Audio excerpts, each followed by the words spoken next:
ಕಾಯಕ ಜಗಜ್ಯೋತಿ ಶ್ರೀ ಬಸವೇಶ್ವರ ಜಯಂತಿ ಆಚರಣೆ ಏಪ್ರಿಲ್ 30ರ ಬುಧವಾರದಂದು ಶ್ರೀ ಬಸವ ಜಯಂತಿಯನ್ನು ಅದ್ದೂರಿಯಾಗಿ ಆಚರಣೆ ಮಾಡುವುದಾಗಿ ಜಿಲ್ಲಾ ವೀರಶೈವ ಲಿಂಗಾಯತ ಸಂಘದ ಅಧ್ಯಕ್ಷ ಬಿಪಿ ಐಸಾಮಿಗೌಡ ತಿಳಿಸಿದರು. ಪತ್ರಿಕಾಗೋಷ್ಠಿಯಲ್ಲಿ ಸೋಮವಾರ ಮಾತನಾಡಿ, ಅರಳಿಪೇಟೆಯಲ್ಲಿರುವ ಶ್ರೀ ಬಸವೇಶ್ವರ ಸ್ವಾಮಿ ದೇವಸ್ಥಾನದಲ್ಲಿ ದೇವತಾ ಮೂರ್ತಿಗಳಿಗೆ ದಿನ ಬೆಳಿಗ್ಗೆ 6 ಗಂಟೆಯಿಂದ ರುದ್ರಾಭಿಷೇಕ, ಮಹಾಪೂಜೆ, ಮಹಾಮಂಗಳಾರತಿ ಕಾರ್ಯಕ್ರಮ ನಡೆಯಲಿದೆ.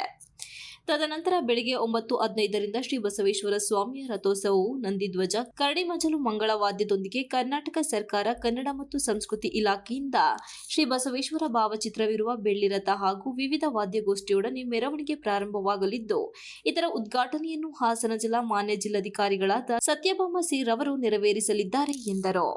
ನಂತರ ಮೆರವಣಿಗೆಯು ನಗರದ ವಿವಿಧ ಬೀದಿಗಳಲ್ಲಿ ಸಂಚರಿಸಿ ಹಾಸನ ನಗರದ ಹಾಸನಾಂಬ ಕಲಾಕ್ಷೇತ್ರಕ್ಕೆ ತಲುಪುವುದು. ನಂತರ ಕರ್ನಾಟಕ ಸರ್ಕಾರ ಕನ್ನಡ ಮತ್ತು ಸಾಂಸ್ಕೃತಿಕ ಇಲಾಖೆ ಅವರಿಂದ ನಡೆಯಲಿರುವ ಶ್ರೀ ಬಸವ ಜಯಂತಿ ಸಭಾ ಕಾರ್ಯಕ್ರಮದಲ್ಲಿ ಭಾಗಿಯಾಗುವುದು.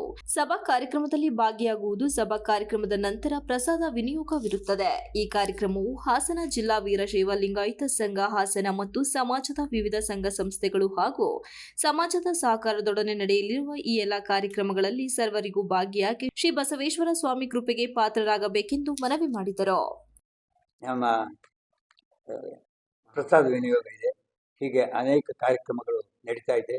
ತಾವೆಲ್ಲರೂ ಕೂಡ ನಮ್ಮ ಹಾಸನ ಜಿಲ್ಲಾ ವೀರಶೈವ ಲಿಂಗಾಯತ ಸಂಘದ ಪರವಾಗಿ ಹಾಗೂ ಹಾಸನ ಜಿಲ್ಲಾ ಅಖಿಲ ಭಾರತ ವೀರಶೈವ ಮಹಾಸಭಾ ಘಟಕದ ಪರವಾಗಿ ಮತ್ತು ಸಮಸ್ತ ಸಮಾಜದ ಪರವಾಗಿ, ಸಂಘ ಸಂಸ್ಥೆಗಳ ಪರವಾಗಿ ತಮ್ಮೆಲ್ಲರನ್ನು ಕೂಡ ಕಳಕಳಿ ಪ್ರಾರ್ಥನೆ ಏನೆಂದರೆ, ತಾವೆಲ್ಲರೂ ಕೂಡ ನಮ್ಮ ಈ ಒಂದು ಕಾರ್ಯಕ್ರಮದ ಪ್ರಚಾರವನ್ನು ಹೆಚ್ಚಿನ ರೀತಿಯಲ್ಲಿ ಕೊಡಬೇಕು ಹಾಗೆ ಅಂತೇಳಿ ಪ್ರಾರ್ಥನೆ ಮಾಡ್ತೇನೆ.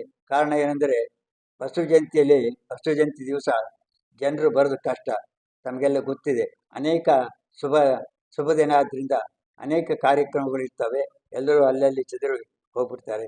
ಅದರಿಂದ ಜನ ಬರ್ತಕ್ಕಂಥ ಕಷ್ಟ. ಆದ್ದರಿಂದ ತಮ್ಮ ಹೆಚ್ಚಿನ ಪ್ರಚಾರ ಕೊಟ್ಟರೆ ಜನರು ಬರೋದಕ್ಕೆ ಅವಕಾಶವಾಗುತ್ತೆ ಅಂತ ಹೇಳ್ಬಿಟ್ಟು ತಮ್ಮಲ್ಲಿ ಕಳಕಳಿ ಪ್ರಾರ್ಥನೆ ಮಾಡಿಕೊಂಡು ನನ್ನ ಮಾತನ್ನು ಮುಗಿಸ್ತೇನೆ.